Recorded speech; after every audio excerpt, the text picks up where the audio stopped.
Tenham em mente que o nosso ato ilícito pode produzir não apenas os efeitos diretos e imediatos no patrimônio da vítima, como é o caso do dano emergente, mas ele também poderá gerar efeitos mediatos e futuros.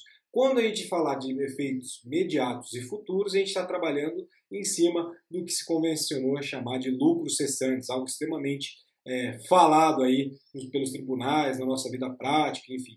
Vocês não podem confundir, então, os efeitos diretos e imediatos, que são o nosso dano emergente, no patrimônio da vítima, com esses danos mediatos e futuros, que vai reduzir ganhos, impedir lucros e assim por diante. Esses danos que reduz ganhos, impede lucros, a gente convencionou a chamar ele de lucros cessantes. Tá? Aí nós teremos o nosso lucro cessante. Esse lucro cessante é uma consequência futura de um fato já ocorrido. Então já houve o fato, já houve o acontecimento, a antijuridicidade, mas é uma consequência futura dessa antijuridicidade. Por exemplo, o médico ou advogado que, em razão de um acidente, fica impossibilitado para trabalhar por vários meses. Deve ser indenizado, então, pelo que deixou de ganhar durante esse período. Esse período que o médico, o advogado, enfim, que uma pessoa fica sem trabalhar em decorrência de um acidente de trânsito, é o nosso chamado lucro cessante. Tá? Então, o que a gente pode dizer? A gente tem que dizer que se o objeto do dano é um bem ou interesse já existente, nós estaremos diante de um dano emergente. Tratando-se de um bem ou interesse futuro, superveniente, ainda não pertencente ao lesado, nós estaremos diante de um caso de lucro cessante. Tá? Então, anterior, dano emergente, posterior, lucro cessante. Tenha isso em mente, que eu garanto que facilitará bastante a vida de vocês. Tá? Os nossos lucros cessantes traduzem aqueles ganhos que, seguindo a ordem natural das coisas, provavelmente, e atentem essa palavra, provavelmente, afluiriam ao patrimônio da vítima se não tivesse havido o dano. Então, o que a gente vai ter que verificar aqui na vida prática? Aferi-los, esse patrimônio, esse suposto patrimônio que provavelmente seria acrescido aí no patrimônio dessa vítima. Tá? Então, a gente vai aferir e aferir. Lógico que é algo muito mais complexo do que um simples cálculo que a gente verifica nos danos emergentes. Tá? Eu já falei isso para vocês no vídeo anterior. Aqui, no lucro cessante, a gente vai ter que aferir uma probabilidade, um dano que provavelmente você receberia. Então, para aferir uma hipótese, óbvio que é muito mais difícil do que um simples cálculo do dano emergente. Tá? Então, essa contabilidade vai demandar do quê? Um juízo de razoabilidade no caso concreto, no tocante, claro, à probabilidade. Tá? Então, não a mera possibilidade. A gente está diante de um caso de verificação de probabilidade e não de mera possibilidade. Tá? De que o proveito econômico ocorreria se esse dano injusto não eclodisse. Então a gente vai ter que verificar a probabilidade de que esse proveito econômico ocorreria se o dano não eclodisse. O que isso significa? Significa que essa modalidade de danos tangencia o campo do nosso nexo causal. E olha que negócio interessante. Por quê? Porque na medida em que estima-se dos lucros cessantes, é basicamente um exame do processo causal hipotético. Então a gente está verificando situação hipotética de um nexo causal com base naquilo que ordinariamente aconteceria se suprimíssemos o evento lesivo. Então a gente vai verificar a continuidade do nexo causal, essa probabilidade desse nexo causal continuar, esse prejuízo que provavelmente a parte teria ali se não ocorresse esse dano, né? Aliás, se não ocorresse esse evento lesivo. Então, a gente está numa situação hipotética. Então, o nosso lucro cessante vai consistir no quê? Na perda do ganho esperável, na frustração dessa expectativa de lucro, na diminuição do potencial do patrimônio da vítima. Pode decorrer não só da paralisação de uma atividade lucrativa ou produtiva da vítima, como, por exemplo, a cessação dos rendimentos de que alguém já vinha obtendo da sua profissão, como também da frustração daquilo que era razoavelmente esperado. Olha que questão interessante aqui. Vou dar um exemplo para vocês, que é um exemplo muito bacana e eu acho que dá para enxergar bem o lucro cessante numa modalidade um pouco mais ampla, tá? A gente fala acidente de trânsito que te possibilita de trabalhar e agora eu vou trazer um exemplo que talvez faça muito sentido para vocês. Imagina que a gente tem uma desapropriação para fins de reforma agrária, em que se discute ali, no caso, o cabimento da indenização da jazida mineral, que nesse caso teve o seu licenciamento renovado por 2 meses antes da emissão do INCRA na posse. Então a gente tem uma jazida mineral que dois meses antes ali teve o seu licenciamento autorizado, foi renovado, e depois houve a emissão do INCRA graças a essa desapropriação para fins de reforma agrária. Então, muito embora nessa ocasião, de maneira específica, não houvesse exploração na área, o simples fato de haver uma legítima autorização, licença ou concessão, uma vez inviabilizada pelo poder público a exploração dessa jazida mineral, gera um direito, porque existe essa expectativa, né, essa frustração daquilo que era razoavelmente esperado, pois esse simples fato de haver uma legítima autorização, licença ou concessão gera um direito a lucros cessantes, ainda que não exercida atividade de exploração naquele momento. Então, por mais que não houvesse exploração dessa jazida mineral no momento dessa desapropriação para a reforma agrária, existia uma expectativa de exploração porque havia sido concedido ou renovado essa autorização de exploração por 2 meses. Então, a gente tem um caso de incidência de lucros cessantes. Então, via de consequência, é melhor se referir ao nosso lucro cessante como ganho de que o credor ficou privado. Então, portanto, não é certo que falar que o nosso lucro cessante simplesmente será o que se deixou de lucrar. Não é só aquilo que se deixou de lucrar, mas é o ganho que o credor ficou privado de receber. Tá? Então, também será aquilo que ele lucraria em uma eventual linha de verossimilhança, de acordo com o curso habitual das coisas. Por isso que a gente fala que é uma continuação do processo causal. Porque a gente vai verificar pelas regras de experiência a verossimilhança, o que seria o curso habitual dessas coisas. Então, se ele pretende uma potencial redução patrimonial, não podemos colocar a definição no pretérito. Entendam isso. Tá? Então, os nossos lucros cessantes representam um prejuízo futuro, cuja condenação é atual, pois o fato prejudicial já ocorreu, a gente já tem antijuridicidade, mas os potenciais ali são prejuízos futuros, então nossos lucros cessantes representam esses prejuízos futuros, cuja condenação é atual. Aqui, para a curiosidade também, no nosso direito comparado, lá na França, de maneira específica, se acertou de forma assim muito boa a expressão que eles utilizam lá, que são danos e interesses. Aqui no nosso Código Civil a gente terá a clássica noção de perdas e danos. Só que perdas e danos representam nada mais, nada menos do que uma redundância. Pois, em verdade, perdas e danos são sim sinônimos, que se reduzem à representação do fenômeno dos danos emergentes. Então, o termo interesse, que é utilizado na França, descreve com muita maior precisão o modelo dos lucros cessantes, significando a privação, portanto, desse acréscimo patrimonial da vítima. Porém, por amor à tradição, aqui no nosso Código Civil, ele delibera para manter a tradicional sentença de perdas e danos lá dentro do nosso capítulo 3º do título 4º do livro do Direito das Obrigações. Então, é uma questão de tradição, mas seria muito mais interessante a gente substituir perdas e danos por perdas e interesses, tendo em vista que ambos se equivalem. Tá? Em hipóteses mais complexas, o que a gente vai ter? A gente vai verificar que não há um critério firme para determinar os lucros cessantes e aí as coisas começam a se complicar de uma maneira exponencial. A dificuldade aqui nos lucros cessantes, via de regra, está onde? Ela está com a intervenção de uma causa impeditiva do lucro esperado. Vamos exemplificar para vocês entenderem de uma forma melhor. Vamos imaginar um episódio de um táxi que injustamente sofre ali um acidente. Ele bate nesse táxi de maneira injusta, tá? Esse táxi vai ficar paralisado mais ou menos durante 1 mês. Imaginemos assim, tá?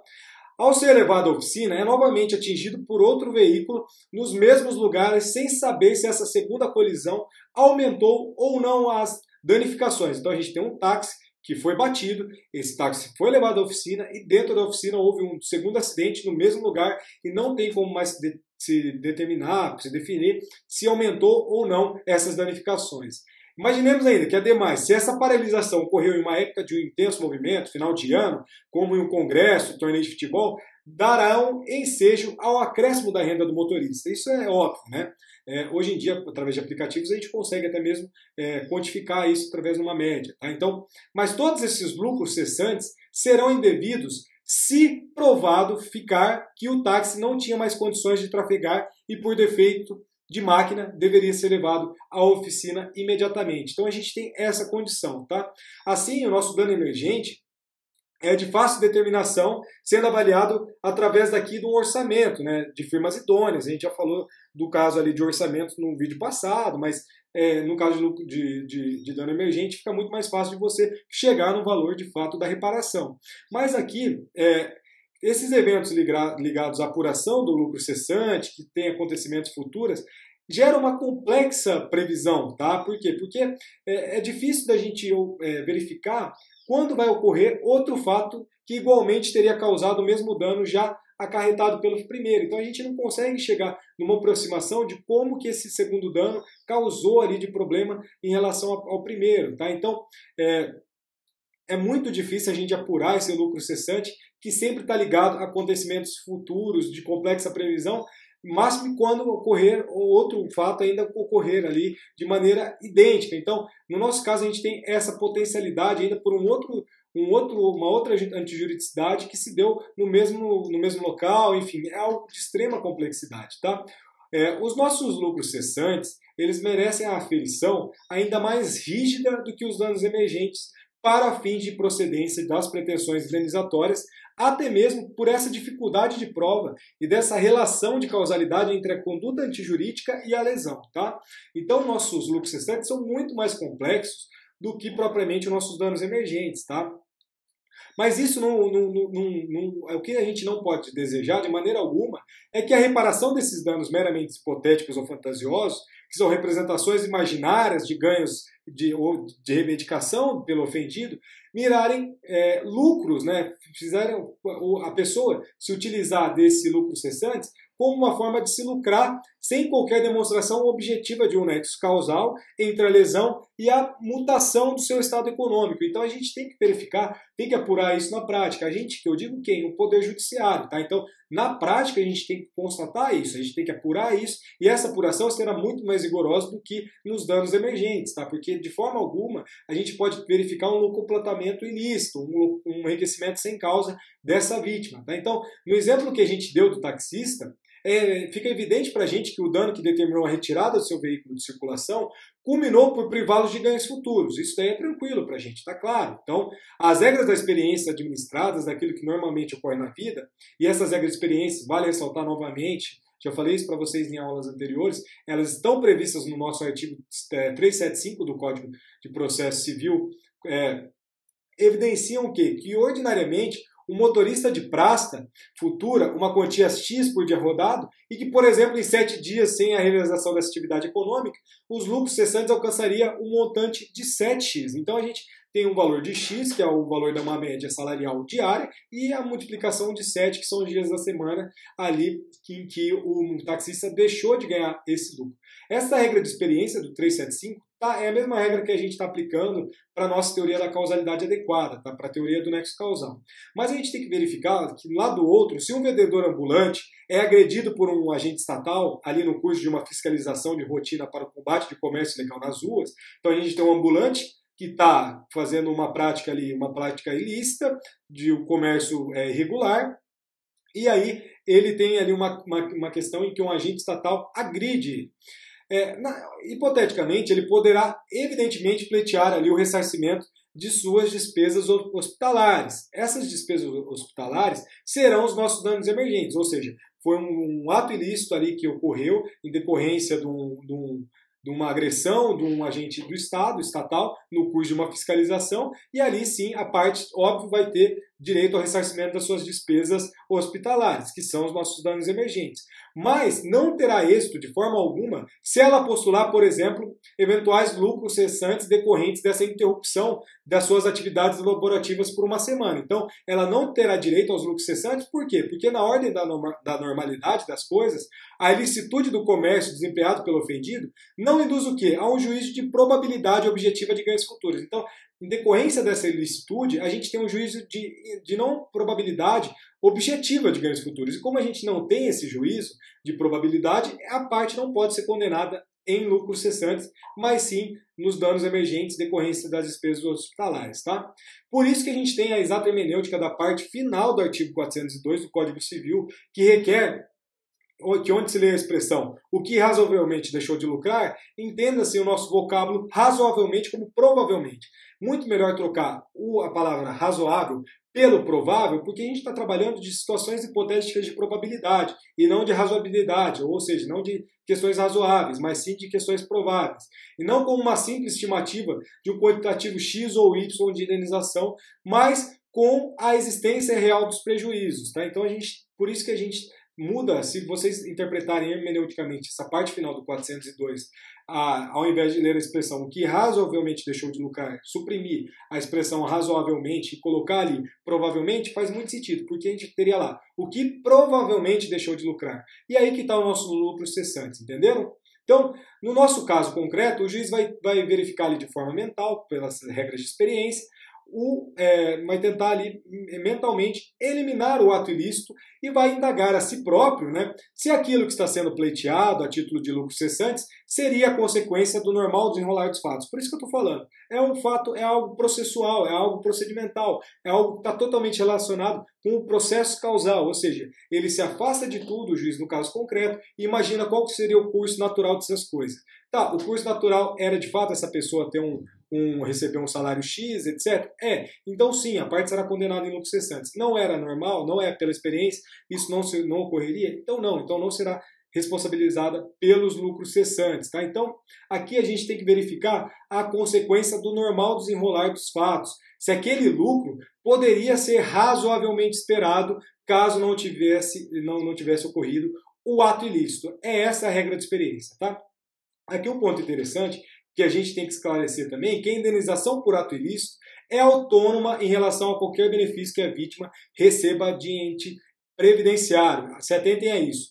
Se a parte está reclamando do lucro cessante e recebeu o benefício, por exemplo, o auxílio-doença, eles não se comunicam porque elas possuem naturezas jurídicas distintas. Tá? Então, o benefício previdenciário que a vítima recebe do ente previdenciário ali, da indenização por danos emergentes ou lucros cessantes, é totalmente independente o benefício previdenciário da indenização por danos emergentes ou lucros cessantes, tá? É independente, se atentem a isso, não confundam isso na prática, tá? Tanto é que imaginemos uma situação em que a pessoa peça lucros cessantes na petição inicial, mas não é expedido um ofício para o INSS, a pessoa não comprova que ela recebeu ou não isso. Então, de forma alguma poderá ser feita a compensação de qualquer valor de condenação por danos patrimoniais, suponhamos por lucros cessantes, de um acidente de trânsito, ou seja, a pessoa sofreu um acidente de trânsito, ficou 2 meses parado. Esse período de 2 meses afastado do trabalho, ela provavelmente vai receber o auxílio-doença,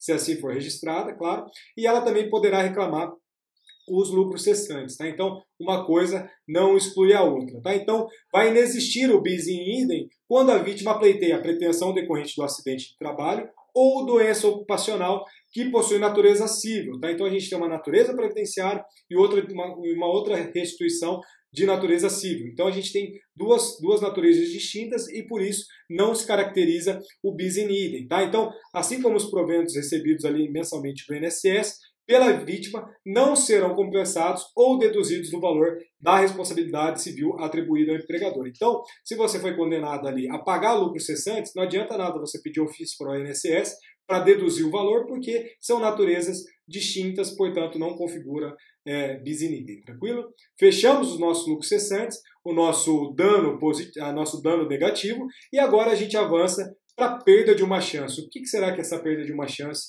e por que ela está tão em evidência hoje nos nossos tribunais?